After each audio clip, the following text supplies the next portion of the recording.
Okay so hey welcome to the channel Studyverse and मैं आप लोग को करवाने वाला हूँ आज आईसीएससी बोर्ड्स का question paper previous year question paper का एक बहुत ही ज़्यादा इम्पोर्टेंट डायग्रामेटिक क्वेश्चन।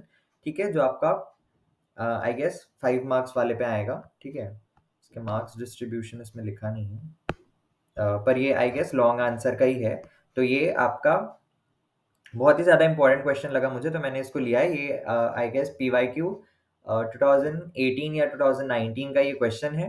ठीक है, तो इसको हम लोग अभी सॉल्व करेंगे और इसमें जो भी कंसेप्ट्स यूज होंगे वो मैं आपको आज बताने वाला हूँ। तो सबसे पहले यहाँ पे लिखा हुआ है क्वेश्चन में that the diagram given below shows the internal structure of a spinal cord, यानी यहाँ पे internal structure of spinal cord दिया हुआ है depicting a phenomena, study the diagram and answer the question। तो हम लोग को ये डायग्राम जो है इसको देखते हुए यहाँ पे जो क्वेश्चंस हम लोग को दिए हुए हैं, ठीक है, सब पार्ट्स दिए हुए क्वेश्चंस के, इनको हम लोग को सॉल्व करना है। ठीक है, तो सबसे पहला क्वेश्चन क्या बोलता है? सबसे पहला क्वेश्चन बोल रहा है नेम द सबसे पहला क्वेश्चन बोल रहा है name the phenomena that is depicted in the diagram, define the phenomena। अब ये डायग्राम हम लोग को देखना है और बताना है कि इसमें कौन सा प्रोसेस या कौन सा फिनोमेना जो है वो हो रहा है और उस फिनोमेना को हम लोग को डिफाइन करना है। तो ये डायग्राम हम लोग को देखते ही समझ जाना है कि ये हमारा है नर्वस सिस्टम चैप्टर से, जो कि हमारा इस फिनोमेना को जो है डिस्क्राइब कर रहा है वो है रिफ्लेक्स एक्शन। ठीक है, तो यहाँ पे क्या हो रहा है? Reflex action. अब रिफ्लेक्स एक्शन का डेफिनेशन हम लोग देख लेते हैं। ठीक है, रिफ्लेक्स एक्शन का डेफिनेशन क्या होता है? हम लोग मॉडल आंसर में चलते हैं, क्योंकि मॉडल आंसर में जो लिखा है वो बिल्कुल एक्यूरेट लिखा होगा। तो आप लोग मॉडल आंसर को एक बार देख लेते हैं हम लोग पहले। ठीक है, तो आंसर हमारा है रिफ्लेक्स एक्शन। ठीक है, ये प्रोसेस जो है यहाँ पे रिफ्लेक्स एक्शन को दिखाया जा रहा है एंड इसका डेफिनेशन होता है a quick automatic involuntary and often unconscious action brought about when the receptors are stimulated by external or internal stimuli। तो यहाँ पे क्या बोल रहा है? रिफ्लेक्स एक्शन हमारा क्या होता है? It is a quick. ठीक है, वो क्या है? क्विक है यानी फास्ट है। ऑटोमेटिक है यानी अपने आप होता है, हमारा उसमें कोई हमारा थिंकिंग प्रोसेस नहीं लग रहा है वहां पे, वो अपने आप हो रहा है। It is automatic. ठीक है, then it is involuntary. Involuntary again same. ठीक है, वहां पे हम लोग अपना विल नहीं लगा रहे। विल मतलब हमारा हमारा उसमें कोई थिंकिंग नहीं लग रहा है कि मैं अभी यहाँ से ये काम करूं या ये काम हो, वो अपने आप होता है। That is involuntary and I can not control it. ठीक है, इनवॉलेंट्री क्या होता है? ऐसी चीज जो मैं कंट्रोल नहीं कर सकता। ठीक है, वॉलेंट्री उसका अपोजिट होता है जो मैं कंट्रोल कर सकता हूँ। ठीक है, जैसे मैं अपने हैंड का ये मूवमेंट अभी कर रहा हूँ, तो ये वॉलेंट्री है, ये मैं अपने आप कर रहा हूँ। वहीं अगर मैं किसी गर्म चीज को छू दूं, ठीक है, गर्म चीज को अगर मैं छू दूं, तो फिर मेरा हाथ जो है अपने आप वहां से हटेगा। मैं सोचूंगा नहीं कि ये गर्म है और मैं फिर हटाऊं, ऐसा नहीं होता है। मैं जैसे किसी गर्म चीज या बहुत ज्यादा ठंडी चीज को पकड़ूंगा, मेरा हाथ अपने आप वहां से पीछे हटेगा। तो वो चीज जो है वही रिफ्लेक्स एक्शन होता है और वही इनवॉलेंट्री होता है और वो काफी तेजी से होता है। तो वो क्विक होता है, वो अपने आप होता है, मतलब ऑटोमेटिक है। और वो इनवॉलेंट्री है, मतलब मेरे कंट्रोल में नहीं है। तो ये तीन चीज बहुत ज्यादा इंपॉर्टेंट है इसके डेफिनेशन में। क्या क्या?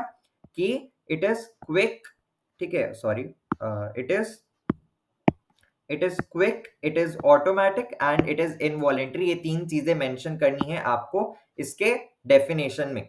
देन क्या बोल रहे हैं? It is often unconscious action. Again very important, it is unconscious action. Unconscious action मतलब अगेन सेम कि वो अपने आप हो रहा है, ऑटोमेटिक हो रहा है, उसमें मेरा कोई रोल नहीं है।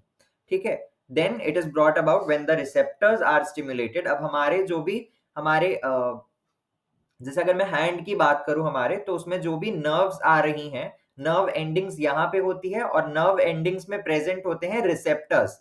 देन वो रिसेप्टर जो है वही जो है उस, जैसे कि मैंने किसी गर्म चीज को छुआ, तो उस चीज का जो है वो रिसेप्टर जो है वो उसको रिसीव करेगा। ठीक है, that I am touching something very cold और अ वेरी वार्म सब्सटेंस। ठीक है, तो उसके वजह से वहां पे रिसेप्टर्स जो है वो एक रिफ्लेक्स एक्शन जनरेट करेंगे। तो रिसेप्टर्स जो हैं उस मैसेज को रिसीव करेंगे और कहां तक पहुंचाएंगे? थ्रू स्पाइनल कॉर्ड से टू ब्रेन। ठीक है, ब्रेन तक पहुंचाएंगे। एंड देन, और ये रिफ्लेक्स एक्शन जो है बहुत जल्दी होता है, तो मतलब सोच सकते हो कि कितने जल्दी ब्रेन तक मैसेज पहुंचता है थ्रू रिसेप्टर्स। ठीक है, and are stimulated by external और इंटरनल स्टिमुली। ठीक है, एक्सटर्नल और इंटरनल स्टिमुली। स्टिमुली क्या होता है? स्टिमुली वो होता है जो कि हमारा रिफ्लेक्स एक्शन को जनरेट करता है। ठीक है, रिफ्लेक्स एक्शन का कॉज जो है वो स्टिमुली होता है। ठीक है, आप लोग को समझ में आ रहा है? स्टिमुली जो होता है वो रिफ्लेक्स एक्शन का कॉज होता है। ठीक है, स्टिमुली की वजह से रिसेप्टर्स जो है वो स्टिमुलेट होते हैं एंड देन उसके बाद रिफ्लेक्स एक्शन जो है वो परफॉर्म होता है ऑटोमेटिकली, ठीक है, involuntary, in the unconscious manner and in a very quick manner. ठीक है, तो ये था रिफ्लेक्स एक्शन का डेफिनेशन। नेक्स्ट हम लोग को क्या बोल रहे हैं आगे, give the technical term for the point of contact between the to nerve cells. अब हम लोग यहाँ पे देखेंगे, यहाँ पे हम लोग इस डायग्राम को ध्यान से देखना, इस डायग्राम को ध्यान से देखना। यहाँ पे दो नर्व दिखाया गया है, पहला ये है, ठीक है, पहला ये है, दूसरा नर्व यहाँ पे दिखाया गया हम लोग को ये, ठीक है, दूसरा नर्व यहाँ पे ये दिखाया गया है। अब क्या बोल रहा है, और एक एक यहाँ पे ये एक चीज और प्रेजेंट है, ठीक है, तो अब क्या बोल रहा है, हम लोग को क्या पूछा है, give the technical term for the point of contact between the to nerve cells. ये दो नर्व सेल्स के बीच का जो कॉन्टैक्ट पॉइंट है यहाँ पे, दो नर्व सेल्स के बीच का जो कॉन्टैक्ट पॉइंट है ये, इसको हम लोग क्या बोलते हैं, ऐसा वो पूछ रहा है। तो इसको हम लोग क्या बोलते हैं, इसको हम लोग बोलते हैं साइनेप्टिक जंक्शन। Synaptic junction. अब साइनेप्टिक जंक्शन क्या होता है, ये तीन चीजों को मिला के बना है, वो हम लोग अभी देखते हैं। उससे पहले ये डायग्राम जो है थोड़ा ब्लैक एंड व्हाइट और थोड़ा रफ ही देता है हमेशा ऑब्वियसली बोर्ड पेपर में, तो इसका एक सिंप्लीफाइड डायग्राम थोड़ा सा और हम लोग देख लेते हैं जिसमें थोड़ा अच्छे से दिया हुआ है, कलरफुल डायग्राम, जिससे अच्छे से समझ में आए, क्लियर है जो थोड़ा। तो यहाँ पे रिफ्लेक्स आर्क भी बोलते हैं इसको, ठीक है, हम लोग रिफ्लेक्स एक्शन को रिफ्लेक्स आर्क भी बोलते हैं, रिफ्लेक्स एक्शन को हम लोग रिफ्लेक्स आर्क भी बोलते हैं। अब देखो यहाँ पे जैसे मैंने बताया ये एक हॉट सब्सटेंस है, ठीक है, ये एक हॉट सब्सटेंस है, यहाँ पे इसने हाथ लगाया इसको, तो क्या होगा, यहाँ पे एक इफेक्टर प्रेजेंट होता है जो कि हमारा मसल होता है, ठीक है। अब हमारा हाथ है, उसमें हमारा मसल है, ठीक है, उस मसल को यहाँ पे हम लोग इफेक्टर नाम दे रहे हैं, यहाँ पे हम लोग उसको इफेक्टर नाम दे रहे हैं, ठीक है। और यहाँ पे मैंने बताया स्किन में जो है नर्व एंडिंग्स प्रेजेंट होती है, वहां पे रिसेप्टर्स प्रेजेंट होते हैं। तो यहाँ पे स्किन में क्या लिखा है इसने, रिसेप्टर्स प्रेजेंट है जो कि रिसीव करेंगे कि ये सब्सटेंस हॉट है और उस मैसेज को ब्रेन तक पहुंचाएंगे थ्रू स्पाइनल कॉर्ड, ठीक है, एंड देन ब्रेन तुरंत वापस सिग्नल भेजता है और हमें हाथ हटाने को बोलता है, हमें रिफ्लेक्स एक्शन करने को बोलता है, ठीक है। अब जो मैसेज लेके जाता है, जो नर्व मैसेज लेके जाता है to the brain, to the spinal cord, वो उसको हम लोग बोलते हैं सेंसरी न्यूरॉन। क्या मैसेज लेके जा रहा है कि वो सब्सटेंस जो मैं पकड़ रहा हूं अपने हाथ से वो गर्म है, तो वो मैसेज कौन लेके जा रहा है, वो मैसेज लेके जा रहा है सेंसरी न्यूरॉन, ठीक है, वो जा रहा है, ये जो ये वाला नर्व दिया हुआ है ये जा रहा है स्पाइनल कॉर्ड में, ठीक है, तो ये सेंसरी न्यूरॉन हो गया। अब उस मैसेज को टू द हमारे हाथ तक वापस इफेक्टर इस मसल तक, ठीक है, क्योंकि मसल मूवमेंट होगा तभी तो हमारा हाथ हटेगा, ठीक है। और अब हम लोग यहाँ पे कॉन्शियसली उस चीज को नहीं कर रहे, मतलब मैं अपने हाथ को वहां से मूव नहीं कर रहा हूँ, वो अपने आप हो रहा है। तो कुछ तो होगा ना, कोई तो कॉज होगा जिसकी वजह से वो अपने आप मूवमेंट मूवमेंट कर रहा है मेरा हाथ, ठीक है। तो वहां पे मसल काम करेगा और वो मसल को हम लोग इफेक्टर बोलते हैं। तब उस मसल को भी तो मैसेज चाहिए वहां पे कि हाथ को हटाने के लिए, वहां पे उसको मैसेज चाहिए, तो वो मैसेज कौन पहुंचाता है मसल तक, वो मैसेज पहुंचाता है मोटर न्यूरॉन। यानी कि यहाँ पे दो न्यूरॉन है, दो न्यूरॉन है, अगर मैं ध्यान से यहाँ पे बताऊं आपको, यहाँ पे दो न्यूरॉन है, एक होता है सेंसरी न्यूरॉन, एक होता है सेंसरी न्यूरॉन जो कि मैसेज को ब्रेन तक पहुंचाता है, ठीक है, मैसेज को ब्रेन तक पहुंचाता है। फिर ब्रेन जो है वो वहां से मैसेज भेजता है वापस फॉर द एक्शन, ठीक है, जो भी एक्शन आपको परफॉर्म होगा रिफ्लेक्स एक्शन में, वो एक्शन का मैसेज भेजता है brain to the motor neuron, ठीक है।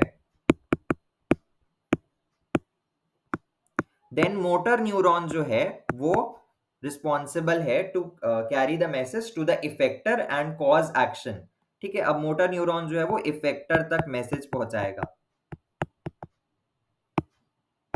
तो ये आपका एक बन गया यहाँ पे फ्लो चार्ट टाइप ऑफ। तो सेंसरी न्यूरॉन से मैसेज जाएगा ब्रेन में, ब्रेन से मैसेज जाएगा मोटर न्यूरॉन में, मोटर न्यूरॉन से जाएगा इफेक्टर में, ठीक है। तो ये हमारा रिफ्लेक्स एक्शन का है। अब यहाँ पे एक और चीज दिया हुआ है, ठीक है, मोटर न्यूरॉन और सेंसरी न्यूरॉन के बीच में भी एक न्यूरॉन प्रेजेंट होता है जो दोनों न्यूरॉन्स को कनेक्ट करता है, वो होता है रिले न्यूरॉन, ठीक है, उसको यहाँ पे लिखा हुआ है रिले न्यूरॉन। क्या है यहाँ पे, मोटर न्यूरॉन और सेंसरी न्यूरॉन के बीच में एक और न्यूरॉन प्रेजेंट रहेगा जिसको हम लोग रिले न्यूरॉन बोलेंगे। ठीक है, ये वाला यहाँ पे डायग्राम में हम लोग को जो क्वेश्चन पूछा है उसमें नहीं दिया है, पर आपको जान लेना चाहिए कि एक और न्यूरॉन प्रेजेंट होता है दोनों के बीच में, रिले न्यूरॉन। या फिर कई बुक्स में दिया रहता है कि ये नहीं प्रेजेंट रहता है, डायरेक्ट जो है इसका नर्व एंडिंग और सेंसरी न्यूरॉन का नर्व एंडिंग और यहाँ पे मोटर न्यूरॉन का जो नर्व स्टार्टिंग है, ठीक है, नर्व का बिगिनिंग जो है वो डायरेक्टली कनेक्टेड रहता है। ठीक है, तो ये हो गया हमारा। एंड फिर देखिए यहाँ से जो है ये मैसेज टू ब्रेन जो बताया है वो है। ठीक है, ये हमारा स्पाइनल कॉर्ड है, ये जो पोर्शन है ये पूरा स्पाइनल कॉर्ड है। एंड देन ये मैसेज ब्रेन तक जाता है। यहाँ पे हम लोग को ऐसे ही दिखा दिया है, लेकिन ये ऐसे यहाँ से ऐसे पूरा जाएगा, फिर ऐसे वापस आएगा ब्रेन से। ठीक है, तो ये था हमारा रिफ्लेक्स एक्शन। और यहाँ पे मैंने अभी बताया, क्या पूछा, give the technical term for the point of contact between the to nerve cells. ठीक है, सेकंड क्वेश्चन में थे हम लोग, मैं आपको उधर दिखाने लग गया था थोड़ा सा। ठीक है, सॉरी उसके लिए। नहीं सॉरी नहीं, क्योंकि वो तो जरूरी था। ठीक है, तो यहाँ पे क्या लिख रहे हैं, give the technical term for the point of contact between the to nerve cells. तो इसका आंसर है साइनेप्टिक जंक्शन। अब हम लोग देख लेते हैं साइनेप्टिक जंक्शन होता क्या है। ठीक है, हम लोग देख लेते हैं साइनेप्टिक जंक्शन होता क्या है। तो साइनेप्टिक जंक्शन क्या होता है, साइनेप्टिक जंक्शन और synapse is the tiny gap between the two neurons. ठीक है, तो साइनेप्टिक जंक्शन क्या होता है, जिसको हम लोग साइनेप्स भी बोलते हैं, वो क्या होता है, it is the gap between the two neurons. ठीक है, अब न्यूरॉन कैसे होता है एक बार और यहाँ पे देख लो। ठीक है, ये एक न्यूरॉन है, यहाँ पे इसके डेंड्राइट्स प्रेजेंट है। ठीक है, ये इसका यहाँ पे ऐसे बना, ये क्या है, न्यूरॉन एंडिंग्स या एक्सॉन्स।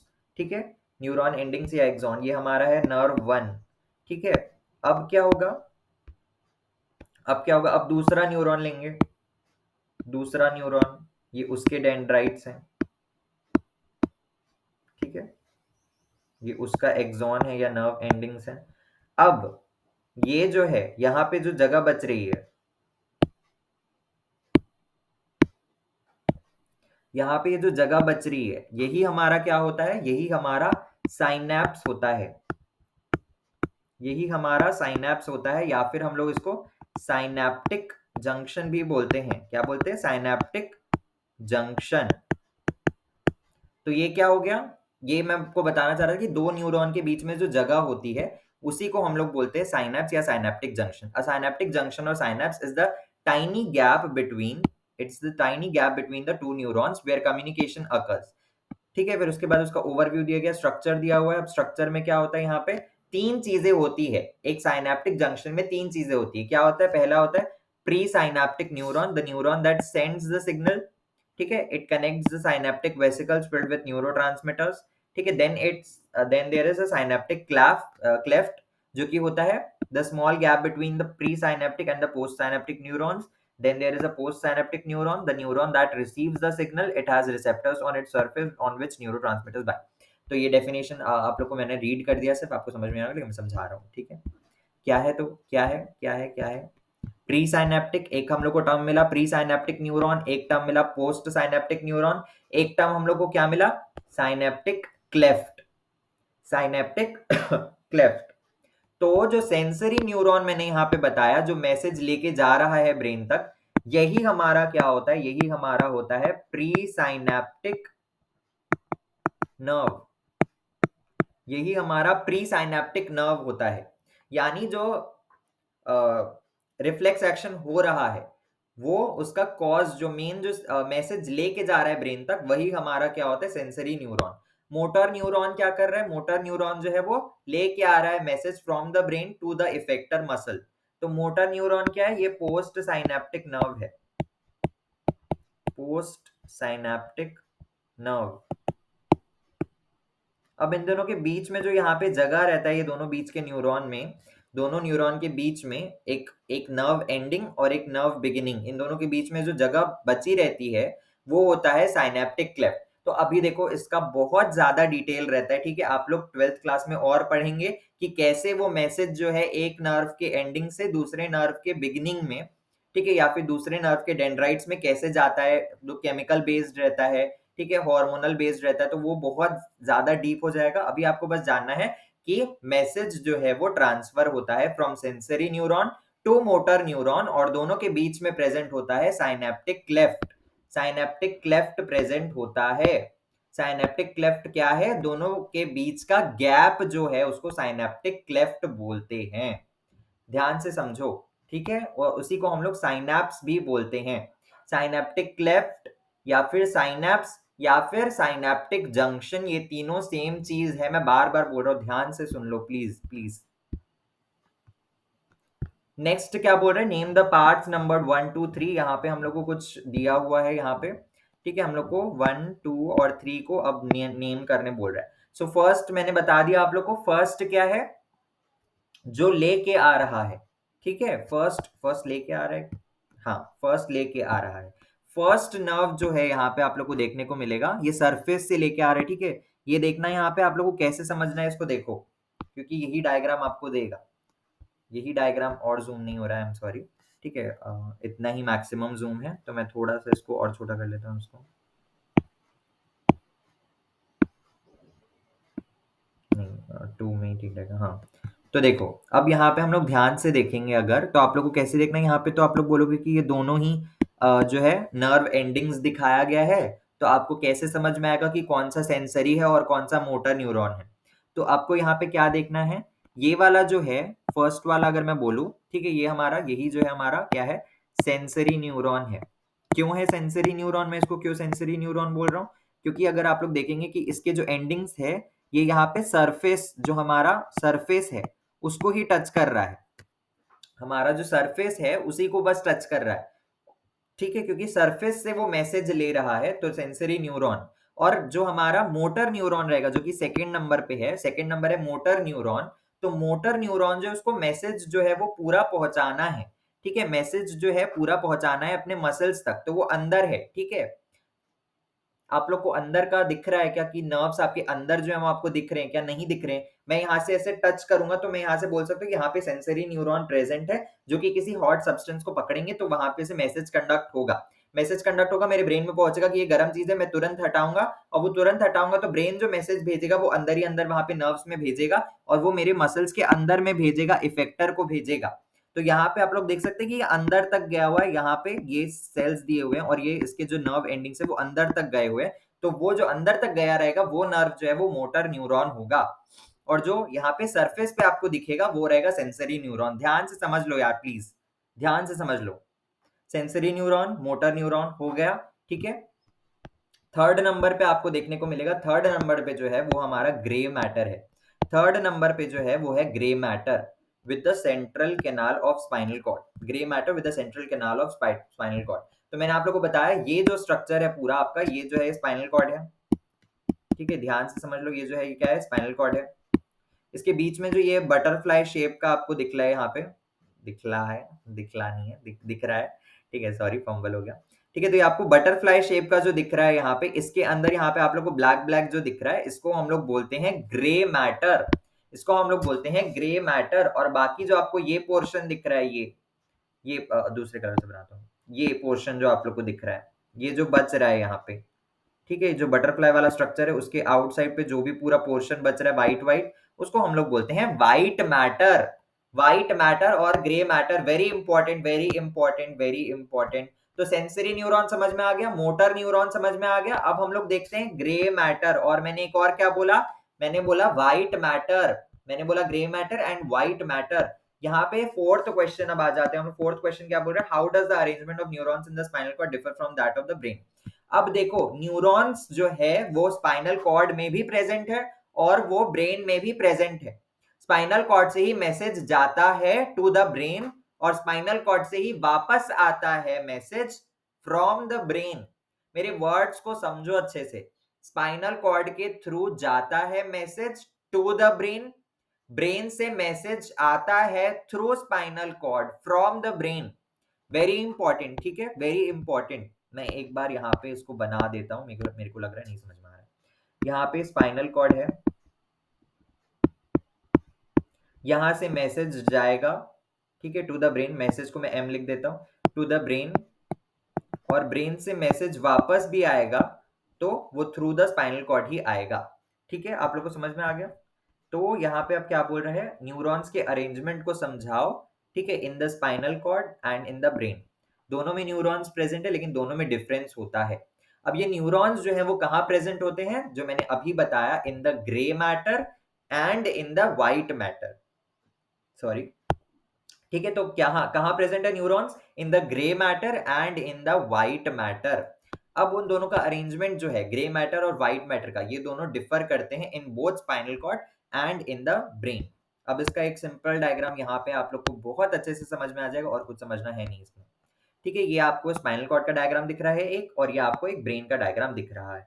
अब दोनों में ही ग्रे मैटर और व्हाइट मैटर प्रेजेंट है, लेकिन डिफरेंस क्या है, ब्रेन में, ध्यान से सुनना, बिल्कुल ध्यान से, ब्रेन में ग्रे मैटर जो है वो बाहर की तरफ प्रेजेंट है, ठीक है। ये जो आपको थोड़ा डार्क स्किन कलर टाइप का दिख रहा है, ये जो मैं दिखा रहा हूं यहाँ पे, ये जो आउटर सरफेस पे से स्किन कलर का दिख रहा है आप लोग को, ये जो है ये ग्रे मैटर है। और इसके अंदर पे जो ये थोड़ा व्हाइट कलर का स्ट्रक्चर है, ये जो है ये व्हाइट मैटर है।